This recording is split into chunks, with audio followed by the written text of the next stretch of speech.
Viernes 9 de diciembre, sí.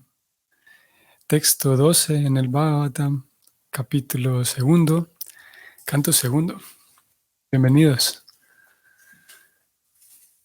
Om Namo Bhagavate Vasudevaya. Om Namo Bhagavate Vasudevaya.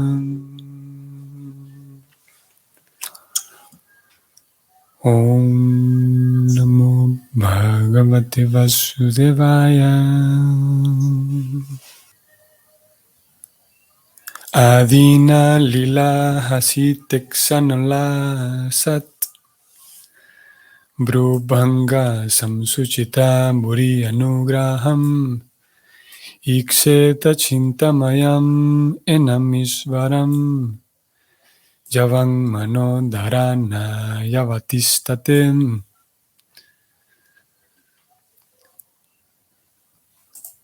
Traducción. Los magnánimos pasatiempos del Señor y la brillante mirada de su cara sonriente es todo ello indicación de sus extensas bendiciones. Por lo tanto, uno debe concentrarse en esta forma trascendental del Señor, mientras la mente pueda estar fija en Él por medio de la meditación. Ok, vamos al comentario, que es el siguiente. En la Bhagavad Gita 12.5 se dice que el impersonalista se somete a una serie de programas difíciles como resultado de su meditación impersonal. Pero el devoto, debido al servicio personal del Señor, progresa muy fácilmente. La meditación impersonal es, pues, una fuente de sufrimiento para el impersonalista. En esto, el devoto tiene una ventaja sobre el filósofo impersonalista. El impersonalista duda del aspecto personal del Señor, debido a lo cual siempre trata de meditar en algo que no es objetivo. Por esa razón existe una declaración auténtica en el Bhagavatam en relación con la concentración positiva de la mente en la verdadera forma del Señor. El proceso de meditación que se recomienda aquí es el de Bhakti Yoga, o el proceso del servicio devocional después de que uno se ha liberado de las condiciones materiales. El Jnana Yoga es el proceso para liberarse de las condiciones materiales. Después de que uno se libera de las condiciones de la existencia material, es decir, cuando uno se vuelve nivrita, como se ha dicho aquí anteriormente, o cuando uno está libre de todas las necesidades materiales, se vuelve apto para desempeñar el proceso de Bhakti Yoga. Por lo tanto, el Bhakti Yoga incluye el Jnana Yoga, o en otras palabras, el proceso de servicio devocional puro cumple simultáneamente con el propósito del Jnana Yoga. El librarse de las condiciones materiales se logra automáticamente a través del desarrollo gradual del servicio devocional puro. Estos efectos del Bhakti Yoga se denominan Anartha Nivritti. Con el progreso del Bhakti Yoga, las cosas que se han adquirido artificialmente van desapareciendo de un modo gradual. El meditar en los pies del loto de la personalidad de Dios, el primer paso del proceso, debe mostrar su efecto por medio del Anartha Nivritti. El tipo más craso de anartha que ata al alma condicionada en la existencia material es el deseo sexual. Y este deseo sexual se desarrolla paulatinamente hasta llegar a la unión del macho y la hembra. Cuando el macho y la hembra se unen, el deseo sexual se agrava aún más mediante la acumulación de edificios, hijos, amigos, parientes y riqueza. Cuando el alma condicionada adquiere todo esto, queda agobiada por esos enredos y el falso sentido egoísta, o el sentido de, entre comillas, yo y mío, se hace patente y el deseo sexual se expande a diversas ocupaciones políticas, sociales, altruistas, filantrópicas y muchas otras ocupaciones poco recomendables, semejantes a la espuma de las olas del mar, la cual se vuelve muy resaltante en un determinado momento y en un instante después desaparece con tanta rapidez como una nube en el cielo. El alma condicionada está rodeada de esos productos, así como de los productos del deseo sexual. Y en consecuencia, el Bhakti Yoga lleva a la gradual evaporación del deseo sexual, el cual se reduce a 3 cosas: ganancia, adoración y distinción. Todas las almas condicionadas están locas tras estas diferentes formas de deseo sexual, y uno ha de ver por sí solo cuánto se ha librado de esos anhelos materiales, basados principalmente en el deseo sexual. Así como una persona siente que su hambre se satisface con cada bocado de comida que ingiere, asimismo debe ser capaz de ver el grado en el que se ha librado del deseo sexual. El deseo sexual se disminuye junto con sus diversas formas por medio del proceso de Bhakti Yoga, porque el Bhakti Yoga, por la gracia del Señor, proporciona conocimiento y renunciación de un modo automático y eficaz, incluso si el devoto no está muy bien educado desde el punto de vista material. Conocimiento significa conocer las cosas tal como son. Y si mediante la deliberación se descubre que hay cosas que son del todo innecesarias, naturalmente la persona que ha adquirido conocimiento hace a un lado esas cosas poco recomendables. Cuando el alma condicionada descubre por medio del cultivo del conocimiento que las necesidades materiales son cosas indeseables, se desapega de ellas. Esta etapa del conocimiento se denomina vairagya, o sea, desapego de las cosas indeseables. Ya hemos discutido con anterioridad que al trascendentalista se le exige que sea autosuficiente y que no mendigue a las personas ricas y ciegas para satisfacer las necesidades básicas de la vida. Shukadeva Goswami ha sugerido algunas posibilidades para satisfacer las necesidades básicas de la vida, es decir, el problema de comer, dormir y refugiarse, pero no ha sugerido nada para la satisfacción sexual. Aquel que aún lleva consigo el deseo sexual no debe tratar en absoluto de adoptar la orden de vida de renuncia.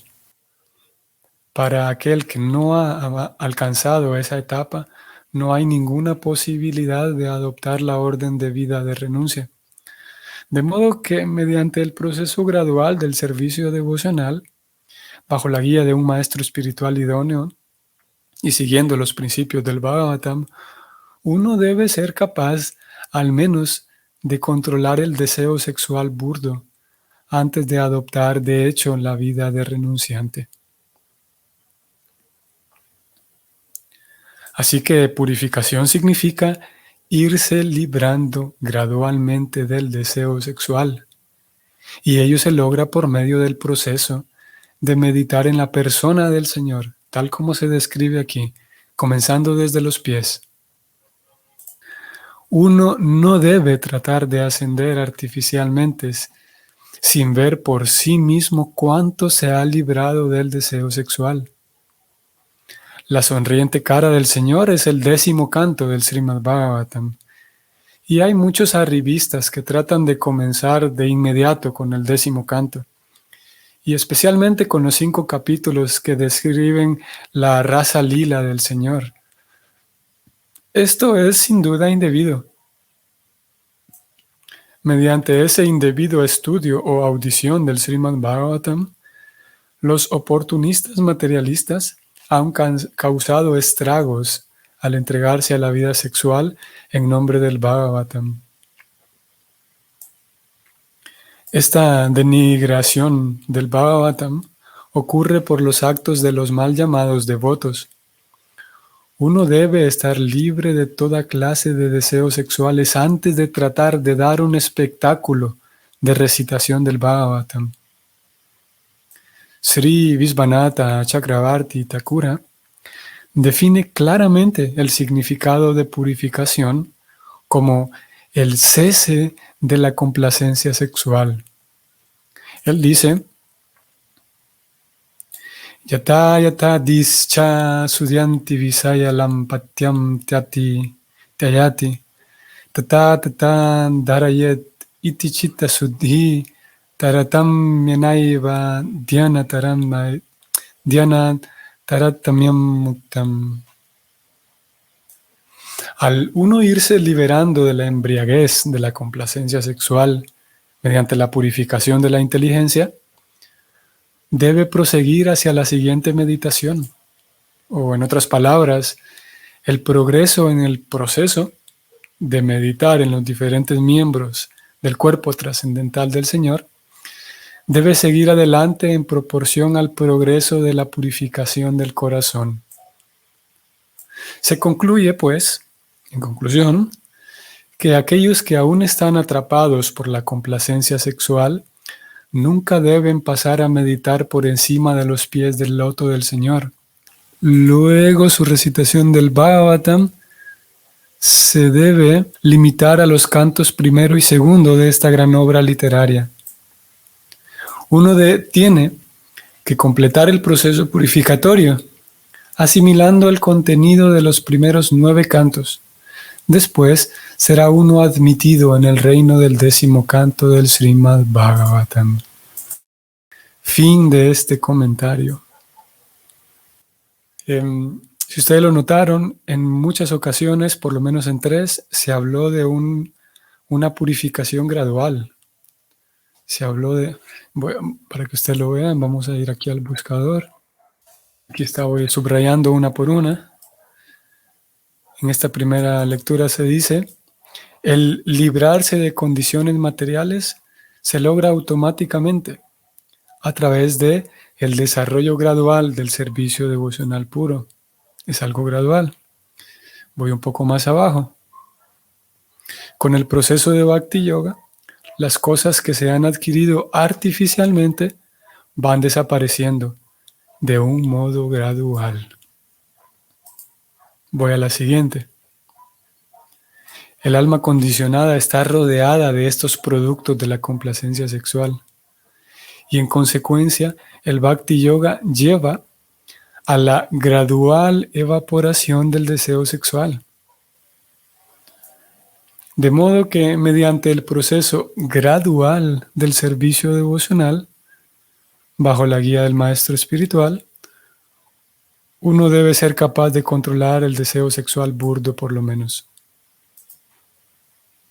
Y finalmente la quinta referencia.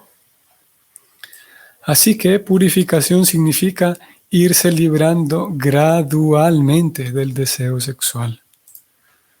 Ese es como punto número 1, que esta purificación es gradual. No puede ser de 2 semanas, no puede ser de 2 meses. Es un asunto gradual y por ser gradual se comprende, está implícita la idea de que lleva tiempo. No es así inmediato.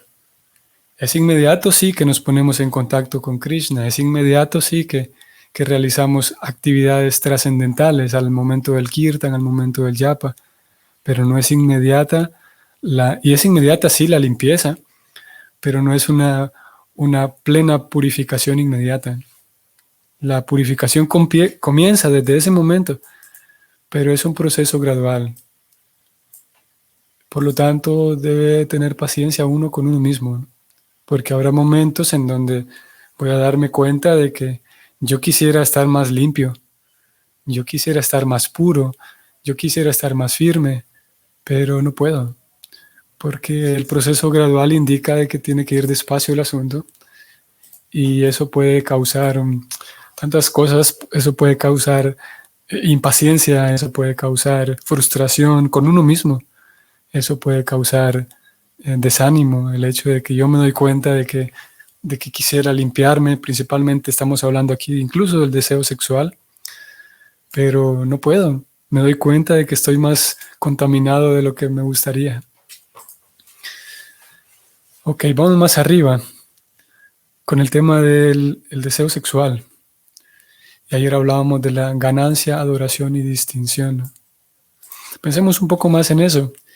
Y es que aquí justamente también en el comentario se decía que si uno está libre del deseo sexual en estas diferentes formas, entonces puede volverse un renunciante, decían. Vamos a ver cómo decimos esto. Un renunciante, un renunciante de este tipo del que hemos venido leyendo, no tiene, digamos, el deseo, a él no le interesa, le es indiferente el hecho de que si se viste con cierto color, si mi camisa está combinada con el color de mis zapatos, por ejemplo. Para él eso es indiferente, mientras que para otra persona puede ser eso algo importante. Y si lo pensamos profundamente, ¿por qué una persona busca combinar el color de sus zapatos con su camisa, por ejemplo? ¿Por qué una persona busca que la ropa que viste le quede a su medida, a su talla? Si lo pensamos más profundamente es porque en fin de cuentas, vamos a decirlo así, queremos ser aprobados por los demás. Queremos, porque claro, si alguien es un renunciante no le interesa la opinión y la aprobación de los demás, de que ese tono de verde no le combina con ese tono de azul. Si los demás opinan eso, un renunciante es indiferente a eso. Pero entonces, a los demás, a quienes sí nos interesa vestir de cierto color, o nos incomoda vestir con otro color, nos incomoda que este estilo de ropa no me combina, no me va, este estilo de cabello, este color, ese tipo de cosas, en fin de cuentas, están relacionadas con lo que ayer leímos y con ese deseo sexual. Claro, puede ser que yo me estoy vistiendo y no estoy pensando no tengo en mi cabeza, digamos, el placer genital, más puntualmente. Ayer decíamos esta diferencia entre el deseo sexual que abarca este otro tipo de cosas y podemos hablar incluso del placer genital, ¿no? Del acto genital como tal. Entonces, cuando yo me visto, cuando yo me pongo mi ropa, no necesariamente estoy pensando en que quiero placer genital, pero sí estoy pensando en ser aprobado, en que cuando los demás me vean, que me vean como una persona respetable. Y en ese sentido, ese pequeño deseo de ser aprobado, de entrar en lo respetable, en ser una persona, entre comillas, cuerda, porque incluso si visto de manera extravagante, puedo ser considerado fuera de la cordura, ¿no? Puedo ser considerado que estoy mal, que estoy loco. Un renunciante no le presta atención a eso. Un renunciante no piensa si van a pensar mal de mí porque tengo la ropa de esta forma, de esta otra. Entonces, eso indica que hay deseo sexual. Como digo, no necesariamente hay el deseo de la lujuria, como no es que la persona al momento de vestirse piensa en sí en placer genital, pero sí está pensando en esto, inconscientemente o conscientemente, en distinción, adoración y ganancia. Y es por esa razón aquí se dijo que a veces, o vamos a ir más arriba, aquí está, el deseo sexual se agrava aún más mediante la acumulación de edificios, hijos, parientes, riqueza. Claro, porque todos aquellos bienes, por ejemplo, como edificios, riqueza, sabemos, ¿no? que nos regala un cierto estatus, ¿no? Claro, yo vivo en un lugar y quiero que si alguien va a venir a visitarme, por lo menos quiero tener presentable, ¿no? Para brindarle una bonita experiencia a mi invitado. Y en fin de cuentas, podemos analizar cada cosa, así como lo hicimos con la ropa, podemos analizar mi casa, por ejemplo, lo mismo, que yo espero que quiero mantener mi hogar, mi casa, de tal manera y con cierto estilo, con limpieza y de diferentes maneras. Y podemos hacer un vínculo también nuevamente con esa opinión, no solamente la opinión de los demás, pero también perdería yo el estatus, ¿no? Perdería yo una cierta reputación se vendría abajo si mi casa no está bien al momento de que alguien me visita. Pero a un renunciante no le interesa eso. Un renunciante vive en una montaña y si alguien quiere ir a visitarlo, pues van. Y si alguien lo va a visitar, sabe que yo lo voy a sentar en el suelo, ¿no? Porque no tengo unos sofás apropiados. Entonces, igual, volvemos a hacer la misma reflexión, de que en fin de cuentas todos esos enseres hacen un vínculo y generan un vínculo directo con esa reputación, con ese el status quo, como se dice, está relacionado con el deseo sexual, con el deseo de ser alguien, de por lo menos, tal vez no ser el mejor de todos, pero por lo menos ser alguien respetable, mantenerme ahí. Y el Bhagavatam, entonces, aparte de que nos dijo que es gradual, si ustedes le prestaron atención, por lo menos en 3 ocasiones, se hizo referencia a que uno debe ver por sí mismo. Uno debe notar en sí mismo la purificación que está ocurriendo en uno. Porque en fin de cuentas es eso. Como ayer decíamos, en fin de cuentas el Bhakti busca que seamos felices. Porque todo ese tipo de cosas, todas las cosas adquiridas, a veces tenemos necesidades que son innecesarias, artificiales. El Bhakti busca irnos quitando pesos de encima. Aquí se habla de purificación del deseo sexual, ¿no? Pero indudablemente eso también incluye un proceso de purificación a nivel emocional, un proceso de purificación a nivel sí, emocional y psicológico. Claro, el Bhakti no solamente busca que nos limpiemos psicológicamente, el Bhakti busca, en fin de cuentas, voy a subir aquí en el verso, que podamos entrar a los pasatiempos del Señor, que podamos recobrar nuestra vida, nuestra bella y maravillosa vida en compañía de Dios, y que podamos ver cara a cara su brillante mirada en su cara sonriente. Eso busca el Bhakti, llevarnos a casa. Y ya que busca eso, como resultado también, como otros resultados que lo acompañan, también se da una purificación a nivel emocional, que nos quitemos pesos de encima, que nos quitemos sí, son pesos que son innecesarios, necesidades innecesarias. Y ustedes y yo sabemos que hay cuánta cantidad de personas que trabajan duro y se esfuerzan mucho por comprar, por conseguir, por adquirir cosas completamente vanas, innecesarias. Y al momento de perder aquello por lo que trabajé tan duro, al momento de perder eso que sigue siendo vano, la persona sufre y entra en una agonía. Ustedes saben que eso sucede, tal vez a nosotros mismos nos ocurrió en algún momento o nos sigue ocurriendo. El Bhakti busca que seamos felices. Y en realidad por eso hacemos estas lecturas, en realidad por eso hacemos todo lo que hacemos, para llevar una vida satisfecha, para cada vez más, como aquí se dijo en este verso, para que cada vez más por fin avanzar en el Bhakti significa que me voy quitando pesos de encima, me voy limpiando incluso, como dije, a nivel emocional, ¿no? Eso es necesario que uno lo pueda notar, que uno lo pueda ver en sí mismo. Y si estoy progresando en diferentes actividades y puedo notar en mí mismo esa purificación, entonces es un buen síntoma.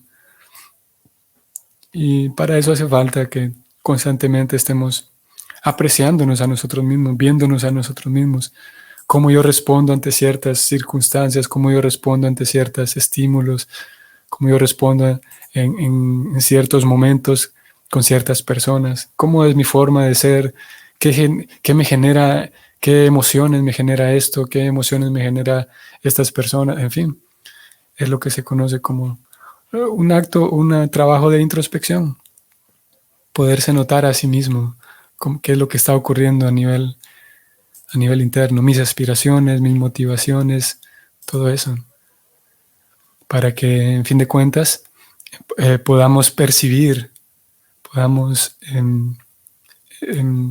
darnos cuenta por nosotros mismos de que estamos siendo transformados, de que esto está transformando realmente mi vida. No a nivel externo, no necesariamente a nivel externo, de que me pongo otra ropa o que como otra comida con otras especias, sino que está ocurriendo una transformación eh, sustancial, una transformación, una purificación en el alma. Y eso podrá ser transmitido a otros. Es eso lo que va a ser transmitido a otros, ya que todo el mundo y cada vez más, ustedes saben, cada vez más hay tanta publicidad sexual, pornografía, cada vez más explícita. Ustedes todos lo sabemos, si prestamos atención. La pornografía cada vez es más explícita y gana más espacio y más terreno en los niños. Ya el umbral de edad es menor para que un niño pueda acceder a contenido pornográfico más explícito y cada vez es más permitido, ¿no? Las personas se alarman menos. Por lo tanto, si yo en medio de un mar de gente que ya está bombardeada por la sexualidad, por el placer genital, es tan normal, en medio de un montón de personas así, si logro encontrar a alguien que está limpiándose, tal vez no es completamente pura, pero ha hecho un trabajo ya que está limpiándose de ese deseo sexual en sus diferentes formas, esa persona va a ser diferente, sin duda. Y sin duda que estoy hablando de un ejemplo de un devoto, ustedes y yo, que estamos haciendo ese trabajo. Naturalmente, eso es parte de la prédica, ¿no? Predicar con el ejemplo, como se dice. Leo su comentario, Jesús Matilde. ¿Por qué las matayis en los templos se visten, se maquillan y se adornan? Eh, bueno, no sé. Creo que tendríamos que preguntarles a ellas. Pero ayer decía también que nosotros tenemos o sea, en todo esto que estoy diciendo podríamos llegar al otro punto de que, bueno, todo esto que estoy hablando es como Prabhupada lo habló aquí, una deliberación, haciendo uso de la inteligencia para saber qué es lo que ocurre. Y si uno se centra en eso, en hablar filosóficamente de un problema, entonces uno podría terminar en el otro extremo, como decía Prabhupada, aquí Prabhupada habló de el jnana yoga.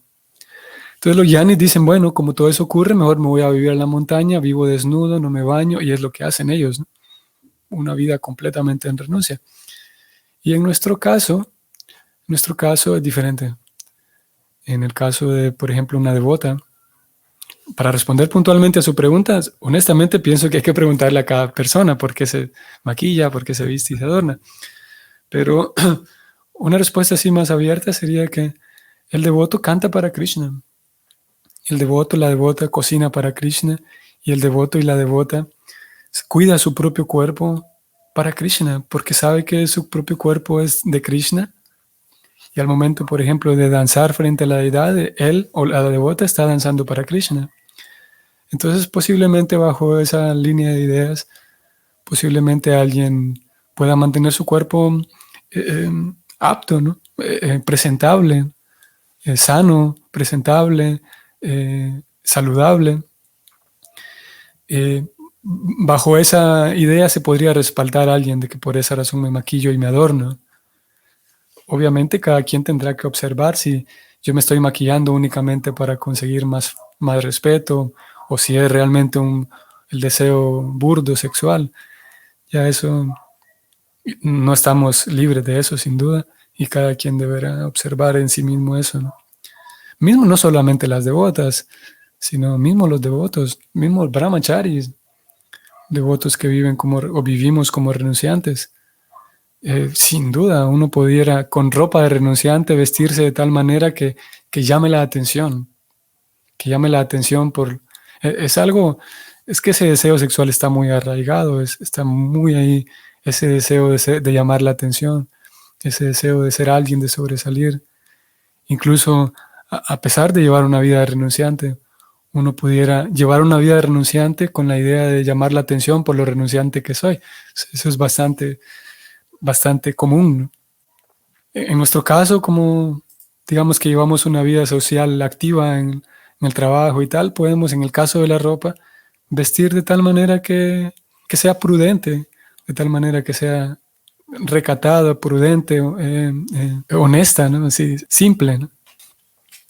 Pienso que tal vez respondí algo que pueda ser satisfactorio a su pregunta, Jesús Matilde. Saludos a usted y saludos a todos los demás. Que tengan entonces un bonito fin de semana. Hoy estamos en viernes y nos vemos mañana. Hare Krishna.